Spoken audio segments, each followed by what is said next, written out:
Assalamualaikum warahmatullahi wabarakatuh.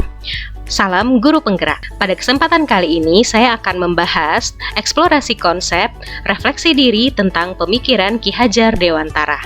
Yang pertama, intisari pemikiran Ki Hajar Dewantara tentang pendidikan. Ki Hajar Dewantara menjelaskan bahwa pendidikan dan pengajaran merupakan usaha persiapan dan persediaan untuk segala kepentingan hidup manusia, baik dalam hidup bermasyarakat maupun hidup berbudaya dalam arti yang seluas-luasnya. Lalu, menurut Ki Hajar Dewantara, pendidikan itu adalah tempat persemaian benih-benih kebudayaan dalam masyarakat. Ki Hajar Dewantara memiliki keyakinan bahwa untuk menciptakan manusia Indonesia yang beradab, maka pendidikan menjadi salah satu kunci utama untuk mencapainya. Pendidikan dapat menjadi ruang berlatih dan bertumbuhnya nilai-nilai kemanusiaan yang dapat diteruskan atau diwariskan. Adapun tujuan pendidikan menuntun segala kodrat yang ada pada anak-anak agar mereka dapat mencapai keselamatan dan kebahagiaan yang setinggi-tingginya baik sebagai manusia maupun sebagai anggota masyarakat. Oleh karena itu, kita sebagai pendidik itu hanya dapat menuntun tumbuh atau hidupnya kekuatan kodrat yang ada pada anak-anak agar dapat memperbaiki lakunya, bukan dasarnya, hidup dan tumbuhnya kekuatan kodrat anak. Nah, pada kesempatan kali ini saya akan menjelaskan KHD mengibaratkan peran pendidik seperti seorang petani atau tukang kebun, di mana anak-anak ini seperti biji tumbuhan yang disemai dan ditanam di lahan yang telah disediakan. Anak-anak itu bagaikan bulir-bulir jagung yang ditanam. Jika biji jagung ditempatkan di tanah yang subur dengan mendapatkan sinar matahari dan pengairan yang baik, maka meskipun biji jagung itu adalah bibit jagung yang kurang baik, itu dapat tumbuh dengan baik karena perhatian dan perawatan dari Pak Tani.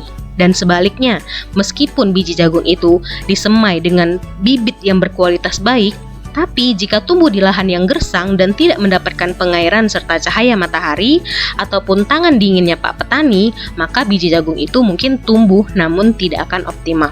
Yang kedua, pembelajaran yang mencerminkan pemikiran KHD. Pembelajaran dari filosofi KHD yang pertama memerdekakan dan berpusat pada murid. Yang kedua, mengikuti perkembangan zaman.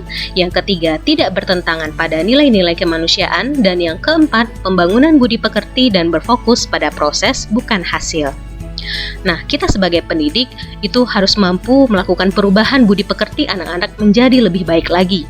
Menurut KHD, budi pekerti ini diartikan sebagai perpaduan antara cipta atau kognitif, karsa atau afektif sehingga menciptakan karya atau psikomotor.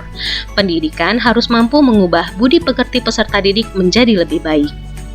Yang ketiga, filosofi KHD dapat terwujud jika yang pertama, guru bersifat among sesuai dengan semboyan atau trilogi Ki Hajar Dewantara.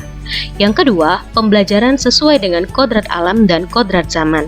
Dan yang terakhir, kemerdekaan dalam memilih metode pembelajaran dan evaluasi yang berpusat atau berpihak pada murid.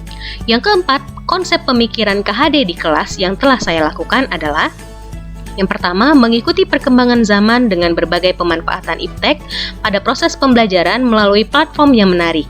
Yang kedua, sistem Among dengan memberikan kebebasan kepada peserta didik menemukan sumber belajar seluas-luasnya untuk menemukan pengetahuan baru, baik secara individu maupun per kelompok.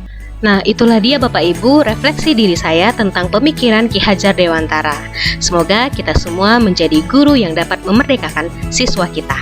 Salam guru penggerak. Wassalamualaikum warahmatullahi wabarakatuh.